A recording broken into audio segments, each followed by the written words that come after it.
안녕하세요. 저는 30대 중반의 평범한 직장인입니다. 얼마 전 결혼식을 올렸는데요. 그날 제가 읽은 편지 때문에 식장 전체가 눈물바다가 됐습니다. 하객분들도 신랑도 신랑 부모님도 모두 눈시울을 붉혔는데 특히 저희 오빠는 하객들 앞에서 얼굴을 두 손으로 가리고 어깨를 들썩이며 울었어요.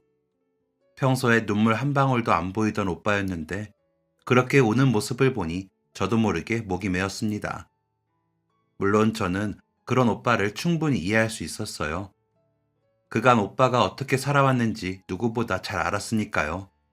오늘은 그 이야기를 들려드리려 합니다. 저희 남매는 어렸을 때부터 유독 우애가 좋았습니다. 오빠는 3살 터울인 저를 늘 챙겨줬어요.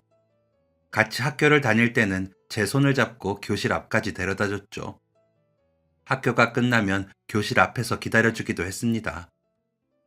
한 번은 제가 짓궂은 남자아이들한테 괴롭힘을 당한 적이 있었어요. 집에 와서 울고 있으니까 오빠가 무슨 일이냐고 묻더군요.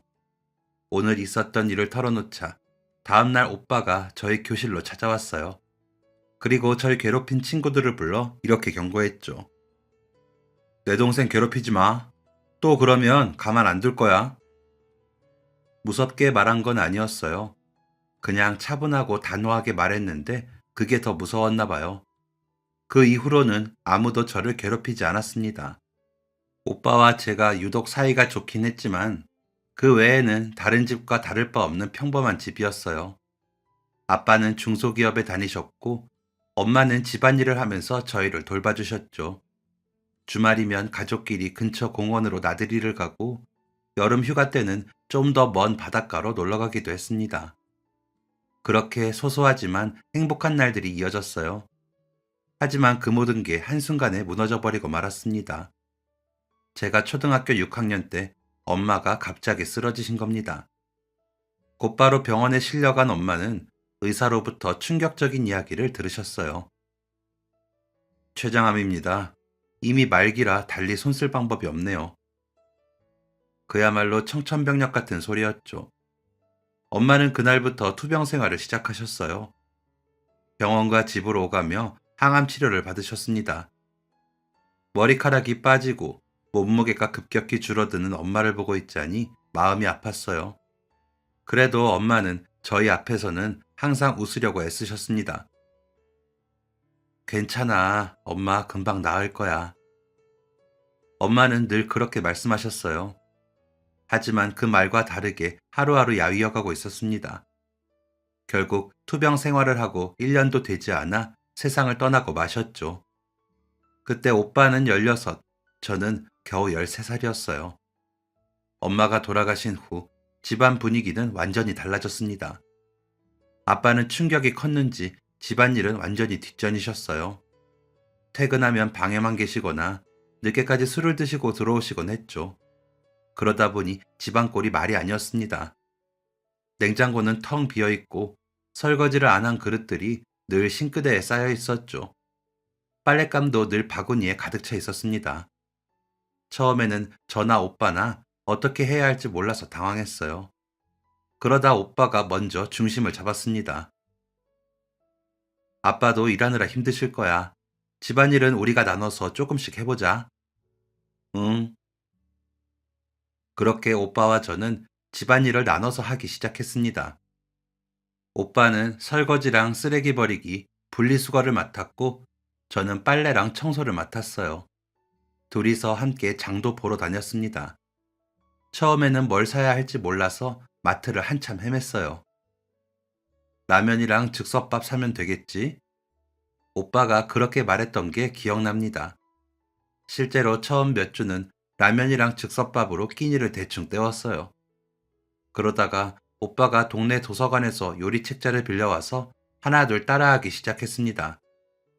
간단한 계란 볶음밥부터 시작해서 어느 순간 김치찌개, 된장찌개 같은 것도 만들 수 있게 됐죠. 저 역시 조금씩 집안일을 익혀갔습니다. 빨래 돌리는 법, 세제 넣는 양, 세탁기 버튼 누르는 순서 같은 것도 다 오빠가 가르쳐 줬어요. 그렇게 몇 달이 흘렀고 저는 어느덧 중학생이 됐습니다. 중학교 입학을 앞두고 교복을 맞춰야 했는데 아빠는 관심이 없으셨어요. 결국 오빠가 아빠한테 직접 가서 말했죠. 아빠, 수연이 교복 사야 돼요. 돈 좀 주세요. 아빠가 지갑에서 돈을 꺼내주셨고, 오빠는 제 손을 잡고 교복 가게로 갔습니다. 가게에 들어가서 사이즈를 재고 주문하는 것까지 오빠가 옆에서 다 챙겨줬어요. 가게 아저씨가 그 모습을 보고 웃으면서 말했습니다. 오빠가 동생을 많이 아끼나 보네. 요즘 이렇게 동생 챙기는 오빠 드문데. 그러자 오빠가 쑥스럽게 웃으면서 제 머리를 쓰다듬어 줬어요. 동생이 절 잘 따라요. 제 동생 참 예쁘죠? 그때 그 따뜻한 손길과 말이 아직도 생생합니다. 그렇게 우리는 엄마 없이도 아빠가 무심해도 서로만 있으면 괜찮다고 생각했어요. 힘들지만 오빠랑 저 둘이서 잘 버텨내고 있다고 믿었습니다. 실제로도 그럭저럭 잘 지내고 있었고요. 학교 갔다 오면 오빠가 간단한 간식을 만들었고, 저는 학교에서 있었던 일을 오빠한테 얘기했습니다. 주말이면 둘이서 가까운 도서관에 가고, 가끔은 버스를 타고 시내까지 나가기도 했어요. 그 사이 아빠의 퇴근 시간은 점점 늦어지고 있었습니다. 원래는 저녁 7시쯤 들어오셨는데, 어느 순간부터 8시, 9시, 그러다가 10시가 넘어도 안 들어오시는 날이 많아졌어요. 오빠와 저는 아빠가 오실 때까지 기다리다가 먼저 잠이 들고는 했죠. 처음에는 회사 일이 많으신가 보다 생각했어요. 아빠도 그렇게 말씀하셨고요. 야근이 잦아졌다고, 요즘 회사가 바쁘다고 말씀하셨습니다. 그런데 차츰 주말에도 집에 안 계시는 날이 늘어났어요. 토요일 아침에 일어나면 아빠는 이미 외출 준비를 하고 계셨습니다. 회사에 급한 일이 생겨서 나간다. 그렇게 말씀하시고는 나가서 밤 늦게, 때로는 자정이 넘어서야 들어오셨습니다. 일요일도 마찬가지였어요. 오빠가 한 번은 아빠한테 물어봤습니다. 아빠, 요즘 왜 이렇게 늦게 들어오세요? 주말에도 계속 일하시고요. 그러자 아빠가 짜증 섞인 목소리로 대답하셨어요. 회사 일이 많아서 그래. 돈 벌려면 어쩔 수 없잖아. 그렇게 말씀하시고는 방으로 들어가 버리셨습니다. 오빠는 그냥 고개만 끄덕이고 더 이상 묻지 않았어요. 그렇게 몇 달이 흘렀습니다. 아빠는 점점 더 집에 없는 시간이 많아졌고, 저희와는 거의 대화도 안 하셨어요. 가끔 얼굴을 마주쳐도 그냥 무표정하게 지나가시곤 했습니다. 그러던 어느 저녁이었어요. 아빠가 평소보다 일찍 들어오셔서 저희를 불러 거실에 앉히셨습니다. 뭔가 심각한 표정이셨어요. 그 모습을 보니 갑자기 불안한 느낌이 들었습니다. 아빠는 한참을 말없이 앉아 계시다가 천천히 입을 여셨어요. 너희한테 할 말이 있다. 오빠랑 저는 긴장한 채로 아빠를 바라봤어요. 아빠는 잠시 뜸을 들이더니 폭탄 선언을 하셨습니다. 아빠가 재혼을 하려고 한다. 순간 머리가 하얘지는 느낌이었습니다. 재혼이라니. 엄마가 돌아가신 지 1년도 안 돼서 그런 말씀을 하셨다는 게 믿기지 않았어요. 오빠 역시 당황한 듯 했습니다. 한참을 침묵하던 오빠가 떨리는 목소리로 물었어요. 재혼이요? 누구랑요? 회사 후배야. 착한 사람이다. 아빠는 담담하게 말씀하셨습니다. 마치 아무것도 아닌 일처럼요. 하지만 저희한테는 청천벽력 같은 소리였습니다. 저도 용기를 내서 물었어요. 엄마 돌아가신 지 얼마나 됐다고 벌써 재혼이에요? 그러자 아빠가 한숨을 쉬며 말씀하셨어요. 아빠도 혼자 사는 게 힘들다. 이해해라. 그렇게 말씀하셔도 도저히 이해할 수 없었습니다. 엄마가 돌아가신 게 언제인데요. 아직 1년도 안 됐는데 벌써 다른 사람을 만나 결혼을 한다니 어쩐지 배신감이 들었어요. 그 사이 오빠가 조용히 물었습니다. 언제부터 만나신 거예요? 그건 너희가 알 필요 없다. 아빠는 대답을 회피하셨어요. 하지만 저희는 알 수 있었습니다. 아빠가 몇 달 전부터 늦게 들어오시고 주말에도 안 계셨던 이유를요. 그 사람을 만나러 다니셨던 겁니다. 결국 오빠가 단호하게 말했어요. 저희는 받아들일 수 없어요. 새엄마를 받아들일 생각 없습니다. 저도 고개를 끄덕이며 말했어요. 저도 싫어요. 우리한테 엄마는 한 분밖에 안 계세요.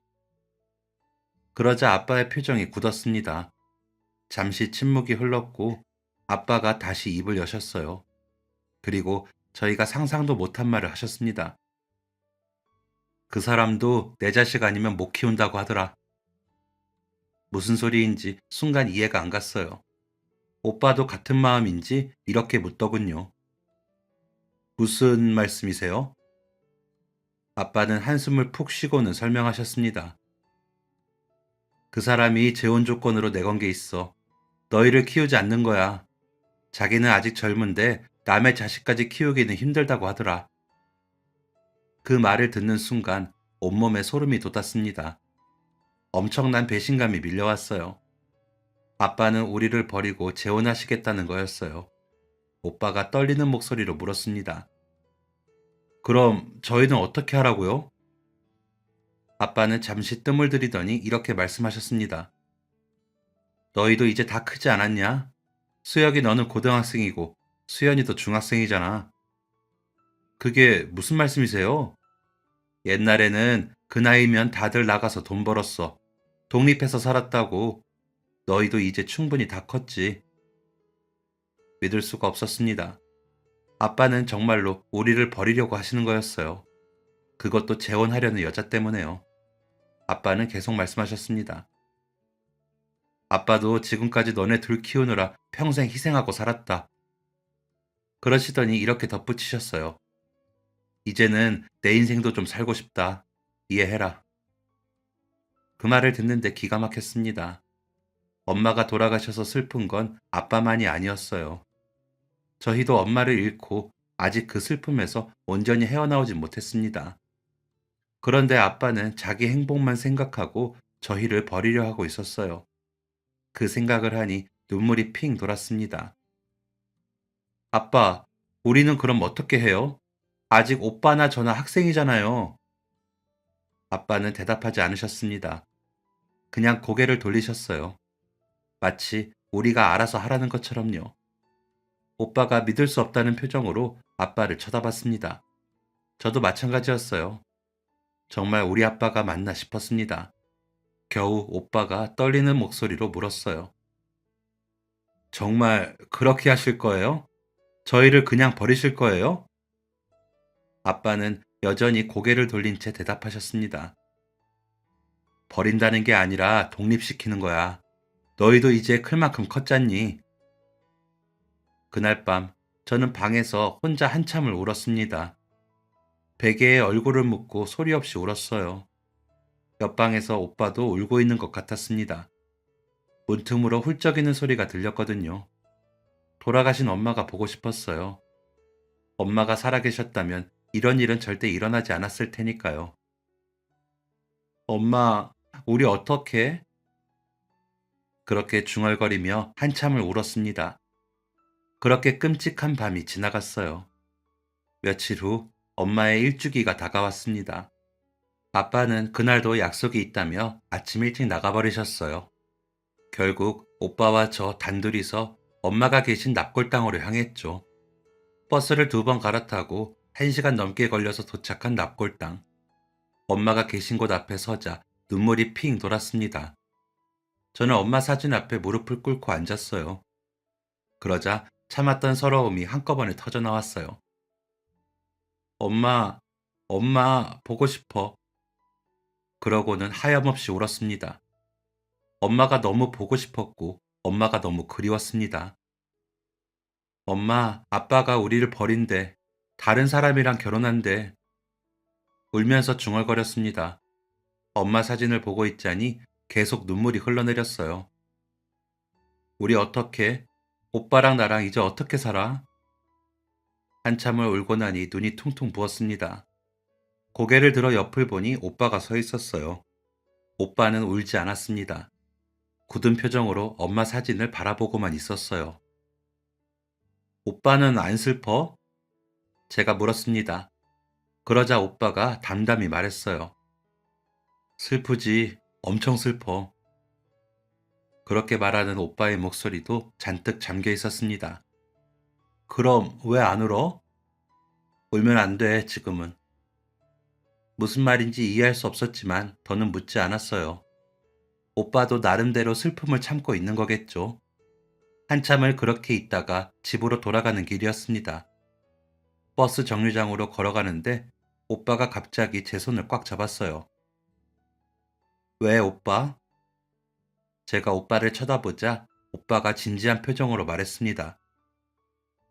10년만 참자. 뭐? 10년만 참아. 나한테 다 계획이 있어. 무슨 계획인지 물어보려고 했는데 오빠가 먼저 말했어요.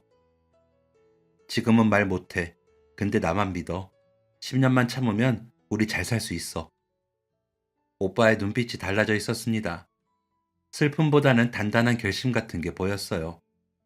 저는 고개를 끄덕였습니다.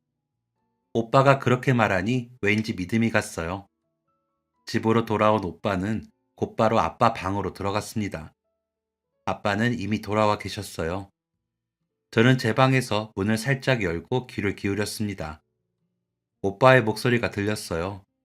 처음 듣는 단호한 목소리였습니다. 저희를 버리시겠다면 조건이 있어요.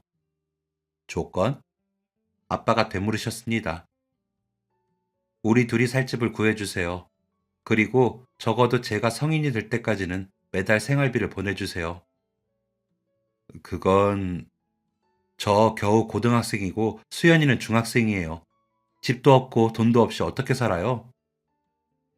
오빠의 목소리는 떨리지 않았습니다. 아빠는 한참 말이 없으셨어요. 그러다 마지못해 대답하셨습니다. 알았어. 그 정도는 해줄게. 약속하세요. 제대로 된 집 구해주시고 생활비도 꼬박꼬박 보내주신다고요. 그래, 알았다고. 하지만 오빠는 거기서 멈추지 않았습니다. 만약 약속 안 지키시면 아빠랑 그 여자분이 일하는 회사에 다 말할 겁니다. 뭘 말한다는 거냐? 자식들 버리고 재혼하는 거요. 회사 사람들한테 다 알릴 겁니다. 그럼 아빠나 그분이나 곤란해지시겠죠? 순간 집안이 조용해졌습니다. 아빠는 아무 말씀도 하지 않으셨어요. 오빠가 다시 말했습니다. 저도 그러고 싶지 않아요. 그러니까 약속은 꼭 지켜주세요. 긴 침묵 끝에 아빠가 대답하셨습니다. 알았다. 집이랑 생활비 다 해줄게. 일주일 후, 아빠는 정말로 저희가 살 집을 구해주셨습니다. 우리 집에서 그리 멀지 않은 곳에 있는 다세대 주택이었어요. 방 2개에 거실 하나, 작은 부엌이 딸린 집이었습니다.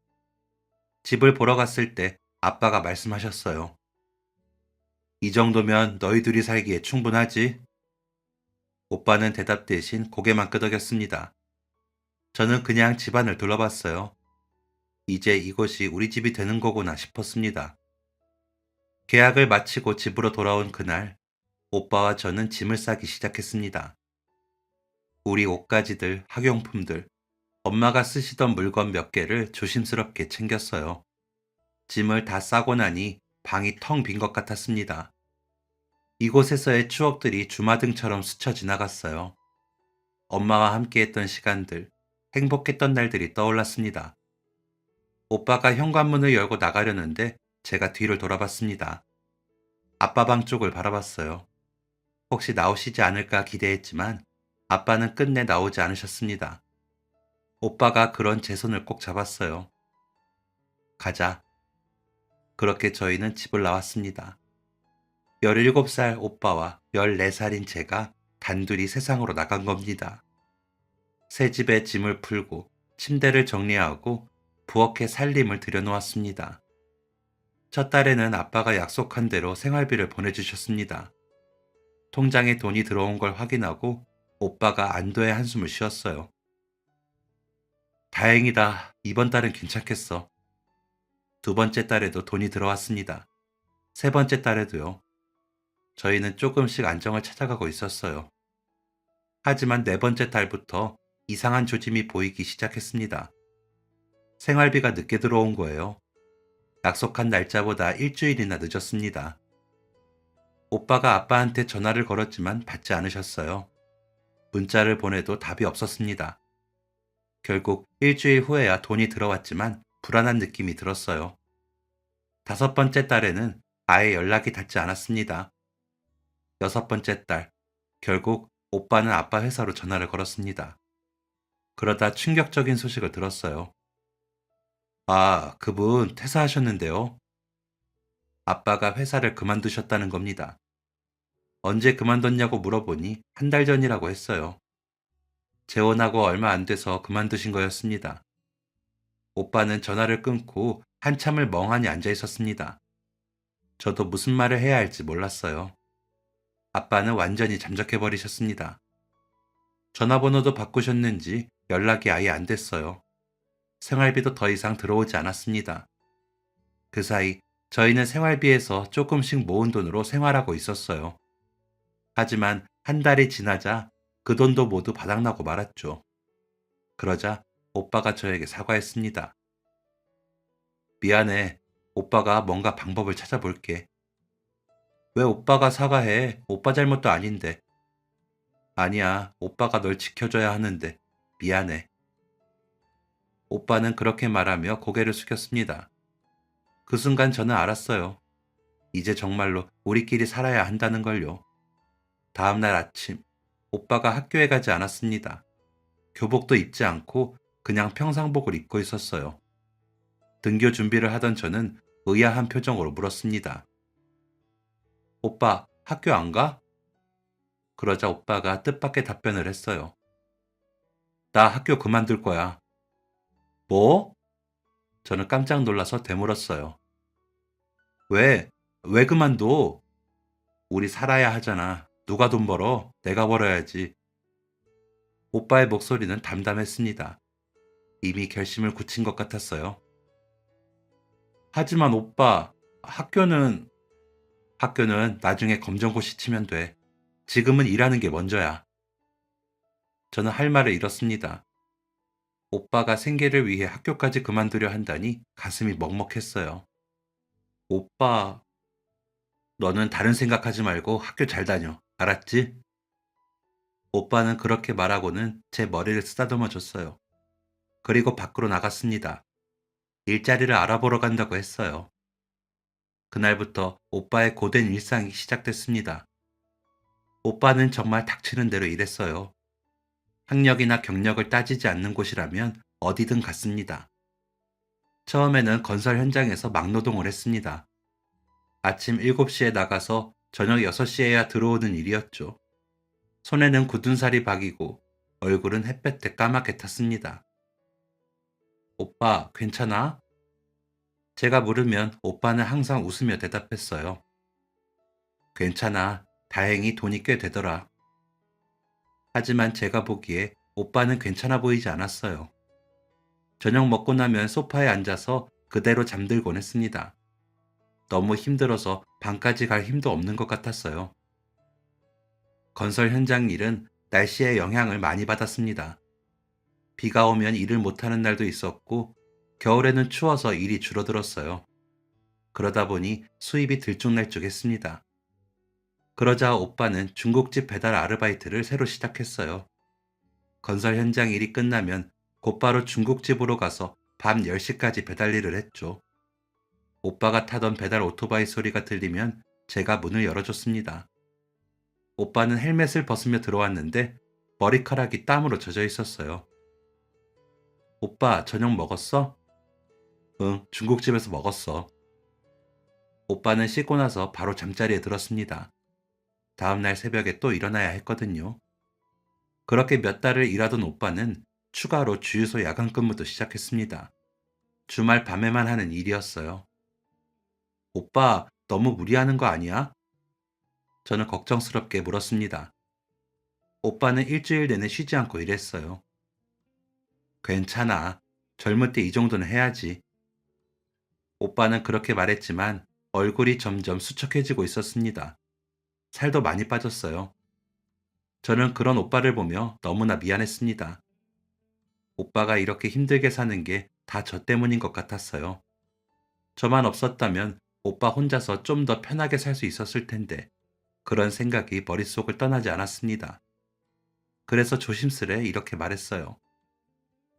오빠, 나도 고등학교만 졸업하면 일할래. 대학은 안 가도 돼. 그 순간 오빠가 펄쩍 뛰었습니다. 무슨 소리야? 오빠가 처음으로 큰 소리를 냈어요. 저는 깜짝 놀라서 오빠를 쳐다봤습니다. 너는 머리가 좋잖아. 공부를 왜 안 해? 하지만 오빠 혼자 너무 힘들잖아. 그건 오빠가 알아서 할 일이야. 너는 아무 생각 말고 공부만 해. 알았지? 오빠의 목소리는 단호했습니다. 너 고등학교 들어가서 줄곧 전교 1등이잖아. 그런 애가 공부를 안 하면 어떡해? 하지만, 하지만은 무슨, 너는 대학 가야 돼. 좋은 대학 가서 좋은 직장 다녀야 한다고. 오빠는 제 어깨를 잡고 똑바로 쳐다보며 말했어요. 오빠는 괜찮아. 오빠는 머리가 안 좋아서 공부 못하지만 너는 다르잖아. 너는 할 수 있어. 오빠, 약속해. 공부 열심히 하겠다고. 대학 꼭 가겠다고. 저는 울컥하는 마음을 참으며 고개를 끄덕였습니다. 응, 약속할게. 사실 오빠 말이 맞았어요. 저는 어렸을 때부터 공부를 잘했습니다. 중학교 때도 전교 1등을 놓친 적이 없었고, 고등학교에 올라가서도 마찬가지였습니다. 하지만 성적이 좋다고 해서 기쁘지만은 않았습니다. 아빠가 우리를 버린 후로는 막연하게 대학 진학은 어렵겠다고 생각했거든요. 그런 저를 만류한 건 오빠였어요. 대학 등록금은 어떻게든 마련할 테니 공부만 하라고 말해줬죠. 그날 이후 저는 더욱 열심히 공부했습니다. 오빠에게 보답하는 길은 공부뿐이라고 생각했거든요. 오빠는 새벽에 일을 나가기 전에 제 방문을 살짝 열고 들여다보곤 했어요. 제가 공부를 하고 있으면 다가와서 어깨를 토닥여 줬습니다. 우리 수연이 공부하느라 고생이 많다. 오빠가 그렇게 말하면 저 역시 이렇게 말했습니다. 오빠가 더 고생이지. 나는 괜찮아. 그럴 때마다 오빠는 씩 웃어 보였어요. 그렇게 시간이 흘러 어느덧 고등학교 3학년이 됐습니다. 대학 진학을 앞두고 진로를 고민할 시기가 온 거죠. 저는 오빠와 함께 식탁에 마주 앉아 진로 이야기를 나눴습니다. 오빠, 나 뭘 전공하면 좋을까? 제가 물었습니다. 사실 막연하게 의사나 약사를 생각하고 있었어요. 주변에서는 성적도 좋으니 의대를 가라고 했고요. 하지만 오빠는 다른 생각을 가지고 있었습니다. 엔지니어는 어때? 엔지니어? 응, 요즘 반도체 쪽이 좋다던데 앞으로 더 잘 될 거래. 오빠는 공부는 못했지만 세상 돌아가는 걸 잘 알았어요. 틈틈이 뉴스도 보고 신문도 읽으면서 흐름을 파악하고 있었습니다. 의사나 약사는? 그것도 좋지. 근데 너는 손재주도 좋고 하니까 엔지니어 일이 더 맞을 것 같아. 오빠가 웃으며 말했어요. 저는 오빠의 말을 곰곰이 생각해 봤습니다. 오빠가 저를 위해 오랜 시간 고민해 준 듯 했어요. 그럼 공대 갈까? 좋은 생각이야. 서울에 있는 명문대 공대 가면 미래가 밝을 거야. 오빠는 확신에 차서 말했습니다. 그 모습을 보니 저도 용기가 났어요. 알았어. 그럼 공대를 목표로 공부할게. 그래, 오빠도 응원할게. 결국 저는 오빠의 조언을 받아들여 공대 진학을 목표로 했습니다. 담임 선생님도 제 결정을 응원해 주셨어요. 네 성적이면 충분히 명문대 공대 갈 수 있어. 열심히 해봐. 그렇게 저는 대학 입시를 준비했고 오빠는 계속해서 일했습니다. 그 사이 오빠에게도 변화가 생겼어요. 건설 현장 일을 그만두고 중국집 일에만 집중하기로 한 거예요. 중국집 사장님이 오빠의 성실함을 인정해 주셨고 덕분에 배달만 하던 오빠가 주방에서 일하기 시작한 겁니다. 너 일 잘하더라. 주방에서 요리 한번 배워볼래? 사장님의 제안을 받고 오빠는 기뻐했습니다. 집에 와서 저한테 말했어요. 사장님이 요리 가르쳐 주신대. 주방 보조로 일하면서 배울 수 있대. 정말 잘 됐다. 응, 가능하면 앞으로 요식업 쪽에서 계속 일해볼 생각이야. 요리도 기술이잖아. 잘 배워두면 나중에 도움이 될 것 같아. 오빠는 그때부터 주방 보조로 일하기 시작했습니다. 짜장면 만드는 법, 짬뽕 끓이는 법, 탕수육 튀기는 법을 하나하나 배워갔죠. 집에 와서도 요리책을 보고 인터넷으로 레시피를 찾아보면서 공부했습니다. 오빠는 제가 공부하는 만큼 요리를 공부했어요. 주유소 야간 일은 여전히 계속했지만 건설 현장 일은 그만두니 조금은 여유가 생긴 것 같았습니다. 오빠의 얼굴에도 생기가 돌기 시작했어요. 오빠, 요즘 좀 나아 보여. 제가 말하자 오빠가 웃었습니다. 그치? 나도 그런 것 같아. 요리하는 게 재밌더라. 오빠는 적성에 맞는 일을 찾은 것 같았어요. 요리에 대해 이야기할 때는 눈빛이 달라졌습니다. 그렇게 오빠는 요식업 쪽으로 경력을 쌓기 시작했습니다. 중국집에서 인정받은 오빠는 나중에 다른 식당으로도 옮겨 다니며 다양한 요리를 배웠어요. 그 사이 드디어 제 대학 입시 결과가 나왔습니다. 저는 서울에 있는 명문대 공과대학에 합격했어요. 성적 장학생으로 선발돼서 등록금도 면제받았죠. 합격 통보를 받고 집에 돌아와 오빠한테 말했을 때 오빠가 뛸 듯이 기뻐했어요. 진짜? 장학생으로? 응, 등록금 걱정은 안 해도 돼. 오빠가 저를 번쩍 안아 올렸습니다. 그리고는 빙글빙글 돌리더니 내려놓으며 말했어요. 역시 우리 동생, 오빠가 믿은 보람이 있네. 그날 오빠와 저는 근처 고깃집으로 가서 고기를 양껏 구워 먹었습니다. 평소에는 돈을 아끼느라 외식 한번 제대로 못했는데 말이죠. 우리는 밥을 먹으면서 서로의 미래에 대해 이야기를 나눴습니다. 오빠가 특히 제 진로에 대해 많은 조언을 해줬어요. 대학 생활은 눈코 뜰 새 없이 바빴습니다. 장학금을 유지하려면 성적 관리를 해야 했거든요. 이런 이유로 시험 기간에는 도서관에서 밤을 새우기도 했습니다. 다행히 노력한 만큼 결과가 따라줬어요. 4년 내내 한 번도 장학금을 놓치지 않았습니다. 방학 때는 쉬지 않고 인턴 활동을 했습니다. 대기업 인턴, 중소기업 인턴, 연구소 인턴까지 다양하게 경험했죠.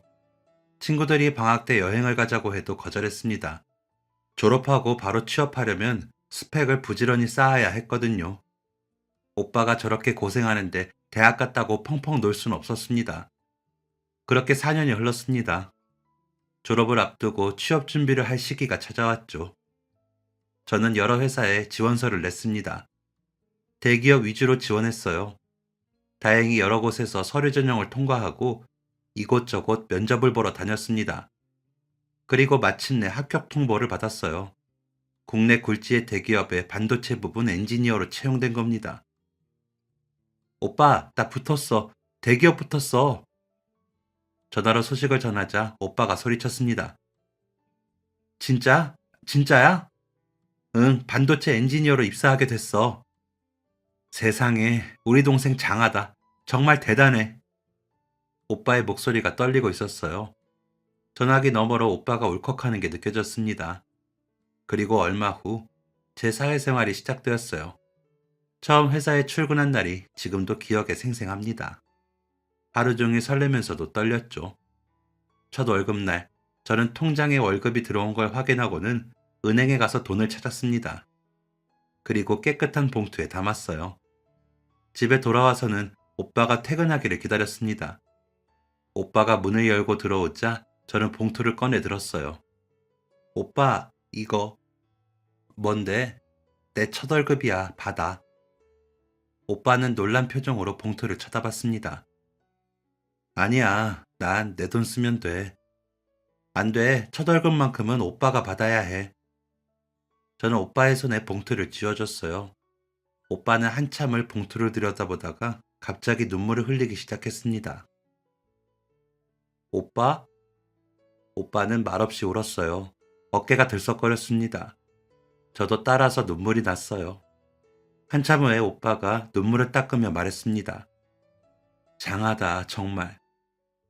오빠가 제 어깨를 두드려줬어요. 그 손길이 떨리고 있었습니다. 고생 많았어. 정말 고생 많았어.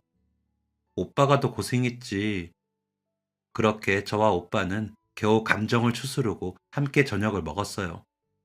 그러다 문득 오빠가 10년 전 한 얘기가 떠올랐습니다. 저는 오빠에게 물었어요. 오빠, 그때 말했잖아. 10년만 참자고. 오빠한테 다 계획이 있다고. 오빠는 제 말에 삥긋 웃었습니다. 그랬지. 그게 무슨 뜻이었어? 오빠가 잠시 생각하더니 웃으며 말했어요. 그때 네가 14살, 나는 17살이었잖아. 거기서 10년이 지나면 너는 24살, 나는 27살이고. 그렇지. 10년만 내가 바짝 뒷바라지하면 네가 뭐든 해낼 줄 알았어. 넌 그럴 능력이 있는 애니까. 오빠. 그래서 10년 계획을 세운 거야. 10년만 참자. 10년 후에는 우리 잘 살 수 있을 거야. 되뇌이면서. 오빠의 목소리가 잔잔했습니다. 그리고 정말 그렇게 됐잖아. 내 계획이 성공한 거지. 그 말을 듣고 저는 울컥했습니다. 오빠가 그런 생각을 하고 있었다니요. 14살 어린 동생을 믿고 10년을 기다려준 거였어요. 고마워, 오빠. 무슨 소리야. 내가 더 고맙지. 그날 이후로 저는 회사에서 더욱 열심히 일했습니다. 늘 배우는 자세로 임했고 차츰 선배들에게 인정받았어요. 프로젝트를 맡으면 최선을 다했고 야근도 마다하지 않았습니다. 그 결과 입사 2년 차에 승진했어요. 연봉도 계속 올랐습니다. 하지만 저는 돈을 흥청망청 쓰지 않았어요. 오빠의 가르침을 기억했거든요. 알뜰살뜰 모으고 필요한 것만 사고 저축했습니다. 적금도 들고 투자도 조금씩 했어요. 그렇게 모은 돈으로 집도 옮겼습니다. 오래 산 다세대 주택에서 아파트로 말이죠. 오빠가 돈을 보탠다는 걸 제가 만류했어요. 전세 자금 정도는 제가 충분히 낼 수 있었거든요. 그 사이 오빠 역시 요식업 쪽으로 꾸준히 경력을 쌓았습니다. 한식당, 일식당, 양식당 등 다양한 곳에서 경험을 쌓았죠. 오빠는 확실히 요리에 재능이 있었어요. 한번 배운 건 바로 익혔고 새로운 메뉴도 금방 만들어냈습니다. 주방장들도 오빠를 인정했어요. 그렇게 몇 년이 흘렀습니다. 제가 입사한 지 3년째 되던 해였어요. 그 무렵 오빠 표정이 어두워 보였어요. 힘들어도 늘 밝게 웃는 오빠였는데 뭔가 고민이 있는 것 같았죠. 어느 날 저녁 참다 못해 제가 물었습니다. 오빠, 요즘 무슨 일 있어? 표정이 안 좋아 보여. 응, 아니야. 아무 일도 없어. 오빠는 괜찮다고 했지만 표정은 여전히 어두웠어요. 오빠, 나한테는 말해줘. 무슨 일인데? 제가 계속 물어보자 오빠가 한숨을 쉬며 입을 열었습니다. 사실은 우리 집 근처에 괜찮은 가게자리가 하나 나왔거든. 위치가 정말 좋아. 역 바로 근처고 유동인구도 많고. 근데 왜 표정이 안 좋아? 목이 좋아서 거기서 내 식당을 해볼까 했는데 생각보다 보증금이 만만치 않더라고. 부동산에서는 급하게 나온 매물이라 그것도 싼 편이라는데 인테리어 비용까지 생각하면 만만치가 않아. 그러면서 오빠는 쓰게 웃었습니다. 며칠 눈앞에서 아른거렸는데 아무리 생각해도 내 형편으로는 무리일 것 같아. 얼마나 필요한데? 제 물음에 오빠가 금액을 말했습니다. 오빠 말대로 적지 않은 돈이었어요.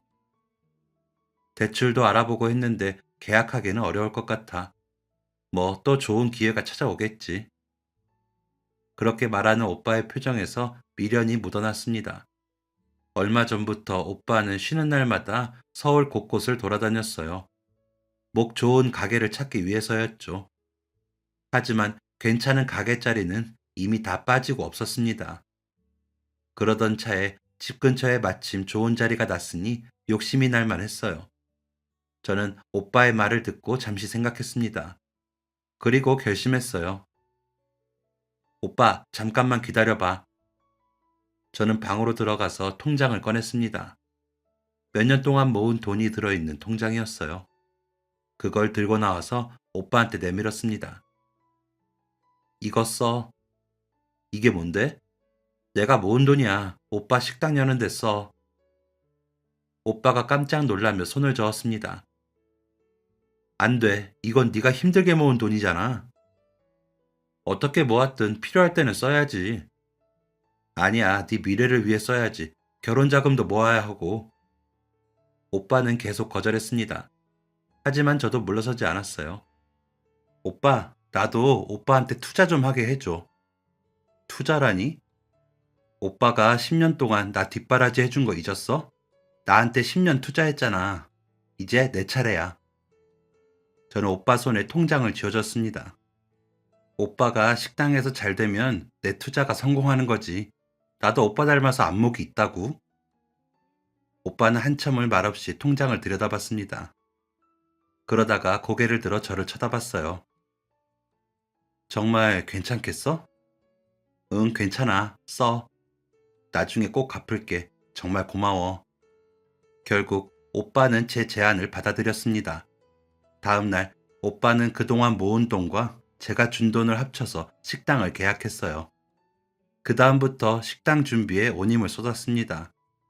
인테리어도 직접 하고 메뉴도 새로 개발했죠. 해안이 있는 오빠답게 특색 있는 메뉴로 무장했어요. 무엇보다 SNS에 입소문을 겨냥하여 맛은 물론 음식의 비주얼에도 각별히 신경을 썼습니다. 드디어 식당 오픈일이 다가왔습니다. 저는 휴가를 내고 아침부터 일을 도왔어요. 처음에는 손님이 많지 않았지만 입소문이 나면서 점점 늘어났어요. SNS에 맛집으로 소개되고 블로거들이 찾아오고 줄을 서서 기다리는 사람들이 생겼죠. 소위 말해 대박이 터진 겁니다. 몇 달 후 오빠가 웃으며 말했어요. 고마워. 네 덕분에 이렇게 됐어. 무슨 소리야. 오빠가 잘한 거지. 아니야. 네가 없었으면 시작도 못했어. 오빠와 저는 서로를 보며 웃었습니다.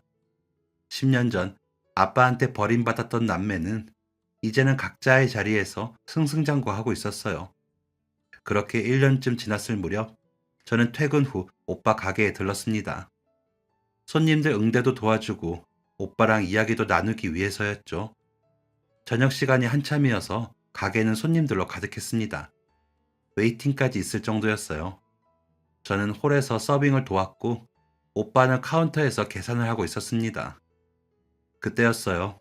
가게 문이 열리더니 한 남자가 들어왔습니다. 그 모습이 어쩐지 낯이 익었어요. 그리고 남자가 고개를 들었을 때 저는 깜짝 놀랐습니다. 아빠였어요. 10년 넘게 보지 못했던 아빠가 거기 서 있었습니다. 아빠도 저를 알아봤는지 눈이 휘둥그레졌어요. 그리고 카운터 쪽을 보더니 더욱 놀란 표정을 지었습니다. 오빠가 거기 있었으니까요. 너희가 왜... 아빠는 말을 제대로 잇지 못했습니다. 오빠도 표정이 굳었어요. 잠시 어색한 침묵이 흘렀습니다. 그러다 오빠가 먼저 입을 열었어요. 어떻게 오셨어요? 목소리는 차갑고 담담했습니다. 아빠가 머뭇거리며 대답했어요. 근처 지나다가 대박집이라는 얘기를 들어서 한번 들러봤어. 그런데 네 가게였구나. 아빠는 가게 안을 둘러보며 말했습니다. 장사 잘 되는 것 같네. 네. 오빠의 대답은 짧았습니다. 더 이상 말을 이어가지 않았어요. 아빠가 어색하게 웃으며 말했습니다. 일단 앉아도 되겠니? 손님이니까요. 오빠가 빈 테이블을 가리켰습니다. 아빠는 자리에 앉았고 메뉴를 주문했어요. 제가 음식을 가져다 드렸습니다. 아빠와 눈이 마주쳤어요. 많이 컸네, 너도. 아빠가 말했지만 저는 대답하지 않았습니다. 그냥 고개만 살짝 숙이고 돌아왔어요. 아빠는 음식을 먹으면서 계속 우리를 쳐다봤습니다. 제가 회사원처럼 보이는 옷차림에 오빠가 자기 가게를 운영하는 모습을 보면서 뭔가 생각이 많은 것 같았어요. 식사를 마치고 아빠가 계산하러 왔습니다. 오빠가 계산을 해주는데 아빠가 말을 꺼냈어요. 너희 둘 다 잘 됐구나. 그러더니 머뭇거리며 말을 이어갔습니다. 나는 요즘 형편이 좀 안 좋아. 아빠가 쓸쓸하게 웃었습니다. 재혼했던 사람이랑은 얼마 못 가서 이혼했어. 성격이 안 맞더라고. 저는 아무 말 없이 듣고만 있었어요. 회사도 급히 옮겼는데 거기서도 일이 잘 안 풀려서 결국 잘렸다. 요즘은 일용직으로 이것저것 하면서 겨우 입에 풀칠하고 있지. 아빠의 목소리가 점점 작아졌습니다. 그리고는 조심스럽게 말을 이었어요. 그래서 말인데, 내가 여기서 일을 좀 도와주면 어떨까 싶은데. 순간 가게 안이 조용해지는 느낌이었습니다. 오빠가 아빠를 똑바로 쳐다봤어요. 안 됩니다. 오빠의 목소리는 단호했습니다. 돈 달라는 것도 아니고 일자리 하나 주는 것도 그렇게 힘드냐? 아빠는 짐짓 서운한 듯 말했습니다. 하지만 오빠는 거침이 없었어요. 그렇게 말씀하시기 전에 한번 생각해 보세요. 제가 17, 수연이가 14살 때 아빠가 뭐라고 하셨는지 기억하세요? 그건 옛날에는 그 나이면 나가서 돈 벌었다고 이제 너네 인생 살라고 하셨죠? 아빠가 고개를 숙였습니다. 그렇게 우리를 버리고 재혼하신 거잖아요. 먼저 우리를 버린 건 아빠예요. 미안하다. 미안하단 말로 해결될 일이 아닙니다. 오빠가 단호하게 말했어요. 아빠가 그때 선언하신 대로 각자 인생 알아서 사는 겁니다. 우리는 우리끼리 알아서 잘 살았어요. 하지만 우리가 힘들 때는 없으셨잖아요. 이제 와서 잘 됐다고 찾아오시는 건 좀 그렇지 않나요? 오빠의 말이 끝나자 아빠는 더 이상 아무 말도 하지 못했습니다. 그저 고개만 숙이고 서 계셨어요. 저도 한마디 했습니다. 저도 오빠 생각과 같아요. 아빠가 저를 쳐다봤습니다.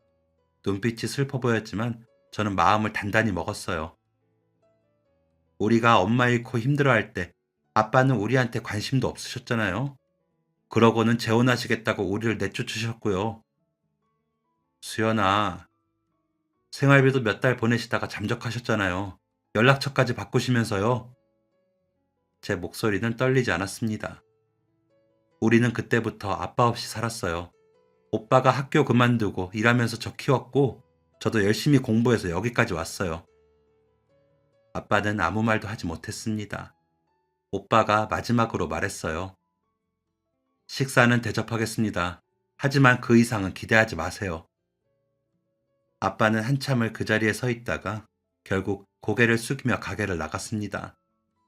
뒷모습이 초라해 보였지만 안 됐다는 마음은 들지 않았어요. 가게 문이 닫히고 나서 오빠가 한숨을 쉬었습니다. 괜찮아, 오빠? 제가 물었습니다. 오빠가 고개를 끄덕였어요.